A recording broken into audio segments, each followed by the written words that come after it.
UP के जनपद बलिया अंतर्गत graphics era international school Alawalpur के परिसर में एक पेड़ मां के नाम परिवहन मंत्री दयाशंकर सिंह व जिला अधिकारी प्रवीण कुमार लच्छकार ने पौधरोपण कर कार्यक्रम का शुभारंभ किया। इस दौरान पौधरोपण कर लोगों को अधिक से अधिक पौधे लगाने की अपील की। इस मौके पर आवास आयुक्त नोडल अधिकारी बलकार सिंह ने कहा कि एक पेड़ मां के नाम लगाकर अपनी मां की याद को चिरस्थायी बनाएं एवं धरती मां को भी संवारे।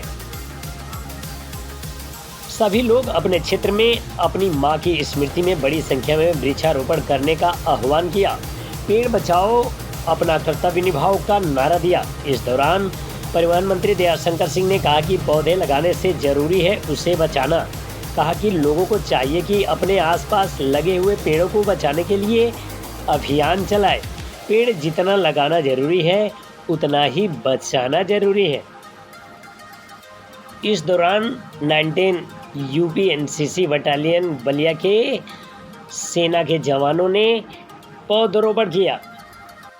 इस अवसर पर परिवहन मंत्री ने कहा कि वृक्षारोपण में लगे हुए सभी विभाग बधाई के पात्र हैं, इसलिए वृक्षारोपण को जन आंदोलन की तरह लेकर सभी लोग कम से कम अपने घर में एक पौधा रोपण अवश्य करें।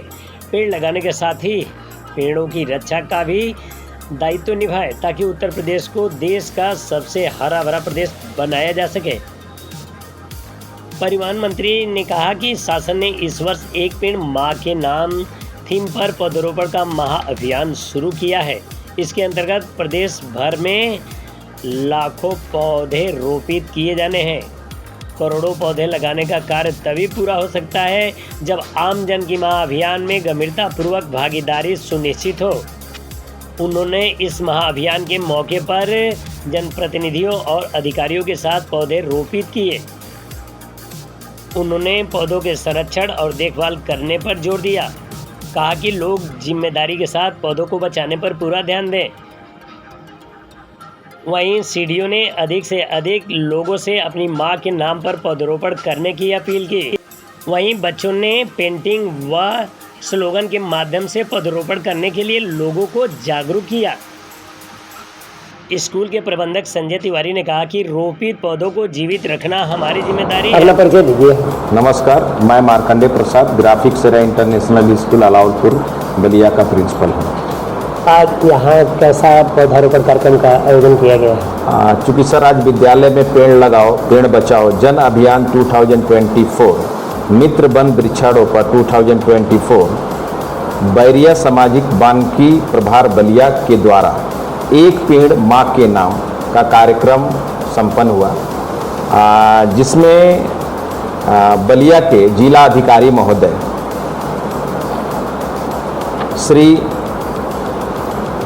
प्रवीण कुमार लच्छकार एवं मुख्य विकास अधिकारी श्री ओजस्वी राज के द्वारा और साथ में नोडल अधिकारी श्री बलकार सिंह जी ने वृक्षारोपण करके इस कार्यक्रम को सफल बनाया, जिसमें विद्यालय के डायरेक्टर श्री संजय तिवारी सर और सभी शिक्षकगण एवं हमारे विद्यालय के जितने भी नॉन टीचिंग स्टाफ हैं बच्चों ने काफ़ी बढ़ चढ़कर हिस्सा लिया।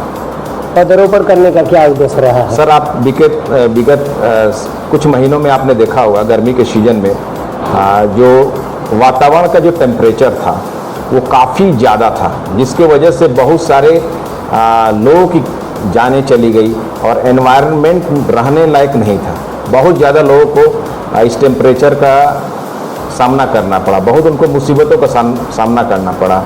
और चूँकि ये एक हमारी समाज के प्रति नैतिक जिम्मेदारी है, समाज के साथ साथ हमारे एनवायरनमेंट इस वातावरण के लिए भी हमारी एक नैतिक जिम्मेदारी है कि हर एक व्यक्ति कम से कम एक पेड़ लगाए, जिसके वजह से ये जो मानव इस दुनिया में जितने भी लोग हैं जिनके लोग हैं इनको जिस तरह की मतलब टेम्परेचर का प्रभाव काफ़ी झेलना पड़ रहा है, कष्ट उन लोग को महसूस कर रहे हैं, ये आने वाले कल में हमारे पीढ़ी को लोगों को इस तरह का किसी भी तरह का कोई कष्ट ना हो। देखा जा रहा है कि पेड़ हर साल लाखों लगते हैं, जी सर। लेकिन बहुत ऐसे पेड़ हैं जो बच नहीं पाते जी हैं, सर। तो उसके लिए क्या जागरूक करना चाहिए इसके लिए सर देखिए गवर्नमेंट सरकार तो अपनी नैतिक जिम्मेदारियों को निभा रही है, लेकिन चूंकि हम एक मानव होने के नाते हमारी भी नैतिक जिम्मेदारी है। अगर पेड़ कहीं भी हो, अगर आसपास किसी ने भी लगा दिया हो, ये नहीं कि वो पेड़ मेरा ही हो,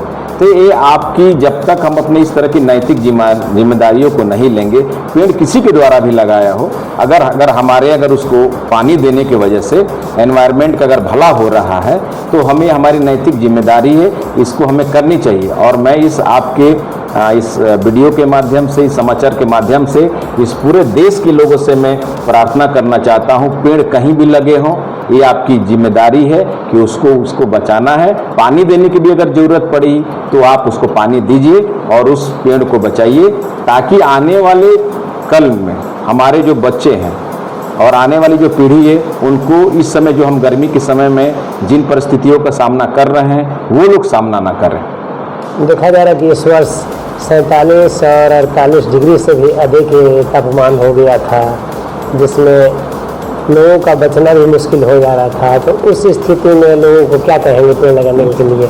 सर, मैं उनसे यही गुजारिश करूंगा, नम्र निवेदन करूंगा, प्रार्थना करूंगा कि देखिए, चूंकि हम मालूम है कि हमारे पास, देखिए आपके पास जो ही है, मैं बार बार कर रहा हूं और हर वीडियो के माध्यम से ही कहता हूं कि मानव का जो जन्म मिला है एक बार ही मिला है, तो हम कुछ ऐसा काम करें जो अपने सामर्थ्य के अनुसार, और ये हमारे पास, ये सबके बस की बात है और सबके पास सामर्थ्य है। अगर हमारी नियत सर अगर सही हो, तो हम कहीं भी समाज के प्रति अपनी जिम्मेदारियों को हम लोग निभा सकते हैं। तो मैं उनसे निवेदन करूंगा कि पेड़ कहीं भी हो, कम से कम अपने लिए, अपने माँ के लिए, कम से कम अपने माँ के नाम पर, पिताजी के नाम पर, कम से कम अपने पूरे जीवन में एक पेड़ लगाए, ताकि आने वाले कल में हमारी जो पीढ़ी है, इस समय जो जिस तरह से कठिन और जिस तरह से ये हॉट टेम्परेचर जो इस समय है, जिसके वजह से इन लोगों को काफ़ी दिक्कतों का सामना करना पड़ रहा है, हम उनसे उम्मीद करते हैं कि आने वाले कल में अगर अपनी इसी तरह की नैतिक जिम्मेदारियों को निभाएंगे, तो हमारा आने वाला जो भविष्य है उनके लिए काफ़ी सुखदायक और लाभदायक होगा। देखा जा रहा है कि शहर और ग्रामीण क्षेत्रों में, शहर में काफ़ी गर्मी पड़ती है और ग्रामीण क्षेत्रों में थोड़ा उससे कम पड़ता है, तो क्या वजह है? वजह है, देखिए, अगर मैं वही कह रहा हूँ कि रीजन यही है कि पेड़, अगर पेड़, ऐसा नहीं कि शहर के लोग हैं, गांव के लोगों को भी लगाना चाहिए, शहर के लोगों को लगाना चाहिए, ठीक है। आज भी बहुत सारे छोटे छोटे पौधे आ रहे हैं जो गमलों में भी लग जाते हैं, अपने छतों में भी हम लगा सकते हैं, बशर्ते सब कुछ ये डिपेंड करता है अपनी सोच पे। अगर हम एक अच्छी सकारात्मक सोच को लेकर चले, तो गांव और शहर में कोई अंतर नहीं है। ये सारी की सारी चीज़ें हमारे नियत पे डिपेंड करता है।